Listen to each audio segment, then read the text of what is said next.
Hi guys, another day, another mini vlog na naman tayo. Tara at samahan niyo ako.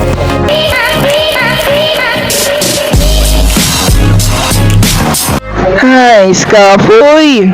Sa wakas, tapos na rin ang work of duty natin bilang isang mabait na pharmacist assistant. Bait yarn! Alam niyo ba guys, meron akong isi-share sa inyo. Grabe guys, kinabahan talaga ako kanina. Muntik na ako maaksidente. Buti na lang, magaling ako mag-balance.